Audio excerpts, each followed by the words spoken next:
Mirë mbrëma dhe përshëndetje. Sonte do të flasim për gjuhën shqipe dhe për të zbardhur misterin se gjuha shqipe ka qenë e shkruar dhe kur është shkruar dhe kur ka filluar ose kur janë gjurmët e para dhe cilat janë dokumentat e para më të hershëm që gjejmë. Atëhere, fillimisht do të I referohem disa të dhënave që kanë të bëjnë me historianët krishterë si Eusebios I Cezares, Teodoreti I Cyrhusit, Niqifor Kalistos, e të tjerë kanë shkruar për Anastasin e parë dhe për veprimtarinë e tij në Durrës, dhe ata theksojnë se ka hapur shkolla shqipe. Tani provë tjetër konkrete nuk kam, por këto janë dëshmi të forta. Do të vazhdojmë më tutje.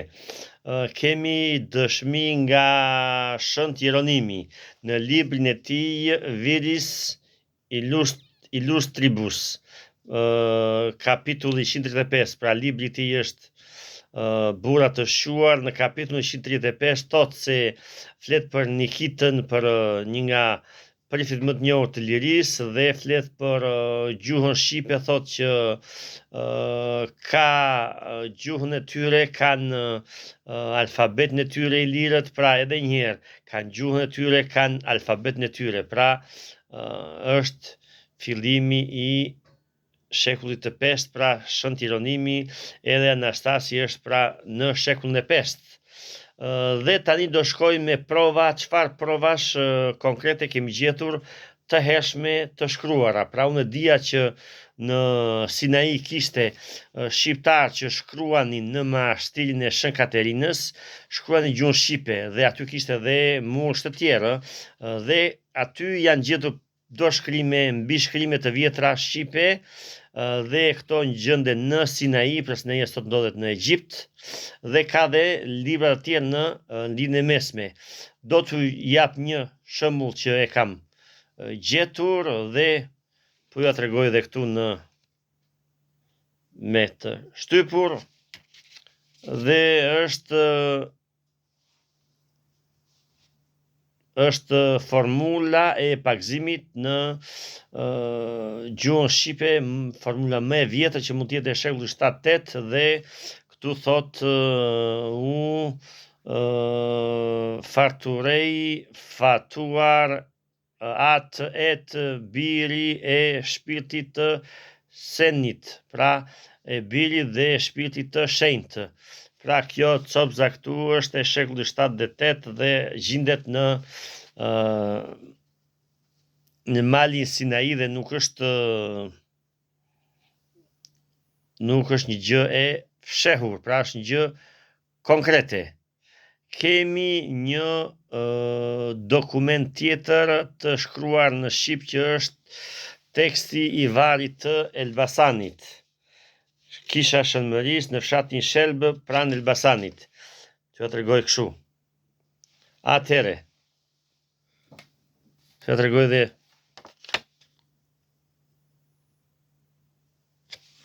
çfarë thotë. Peren tet atë Shënmëri vend e tue kluarsem se bashku me tata e me tënë. Pra ky tekst është në gurin e varit, kisha Shënmërisë, pra në Elbasan. Pra ky tekst është I shekullit të 9. Pra këto janë prova që gjuha shqipe është e dokumentuar dhe e shkruar. Atëherë do të vazhdojmë me ka folur më para në një emision tek televizioni MCN, ka folur për Guillaume Adam dhe që shqipja është e shkruar me gërma latine, dhe po ju nxjerr dhe këtu që kam printuar këtu për. Pra Guillaume Adam në librin e tij Modo Sarencos Extirpandi në vitin 1316-1317 thotë se në Durrës kishte shkolla dhe mësues shqip. Por kishte shkolla thot në Ulqin në 1858, në Durrës 1278, në Shkodër 1345, 1395, Tivar 1349, Pult 1367, Drish 1396. Pra jo ku kam shënuar dhe këtu është Universiteti i Durrësit, Universiteti i Durrësit themeluar në vitin 1380 nga Urdhri Dominikan. Është nga universitetet më të vjetra në Ballkan. Dhe më duket se e burimi është Daniele Ferlati, historian i shekullit 18, pra shkolla e jezuitëve. Ja do të tregoj edhe këtu që i kam bërë kështu. Një element tjetër, një nga shkolla e parë ose shkollë shqipe në Vlorë në vitin 1632 nga Francesco, hapur nga Francesco de Villa. Ja të kemi dhe këtu prova të tjera. Shkollë tjetër shqipe e hapur në shkollë në veri të Shqipërisë në Pdhan, pra në vitin 1638 dhe e hapur nga Pjetër Mazreku. Pjetër Mazreku ishte nga Prizreni. Ka shkollat të tjera shqipe, për shembull nga Pjetër Budi hapur në Itali, më duket në vitin 1628 në Loreto të Italisë, ku mësohej edhe shqip.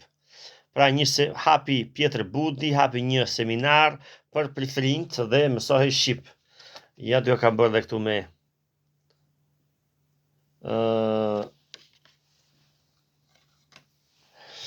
tani kemi dokumentat të tjera për gjuhën shqipe, ku flitet shqip dhe ku mësoj shqip.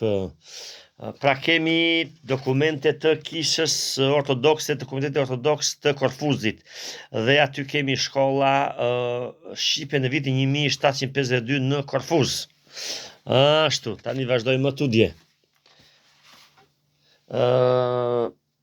Kemi shkollat të hapura në Korfuz dhe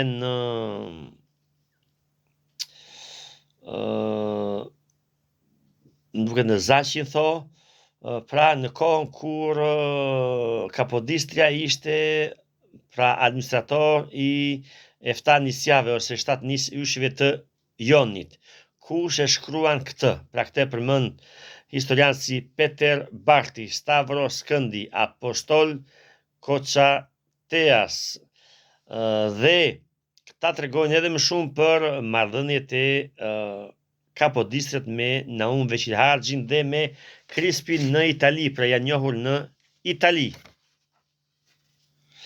Atëre Kapodistria dhe idetë e lirizmit, pra thënë kuptohet një nga popullarët e linjës kombëtare me Naum Veçilharxhin dhe Giuseppe Crispin në Itali.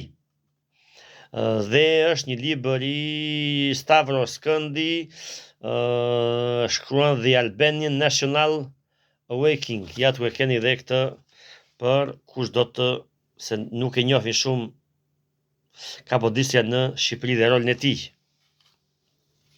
Atëre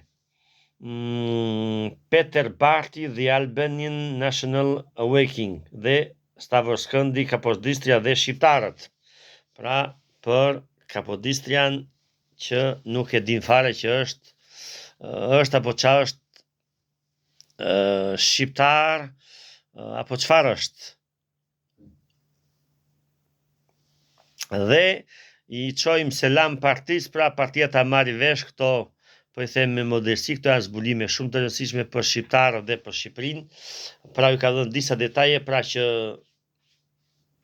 nuk është formuar Shqipja në shekullin e 5-6, si sot ky Xhevat Lloshi, pra Shqipja është themeluar, krijuar ka shumë herët, dhe herën tjetër do të bëj një video tjetër dhe do flasim për,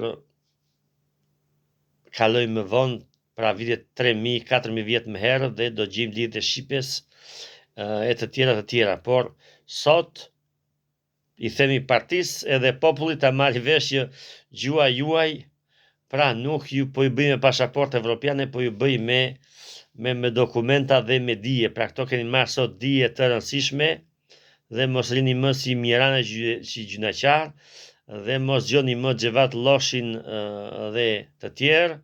Pra shqipja është e dokumentuar, e provuar me shkolla kudo dhe nuk është as rastësi, pra ka dash Zoti që t'i gjejmë dhe t'i mbledhim t'i bëjmë bashkë to të dhëna dhe ju përshëndes për më shumë herë tjetër.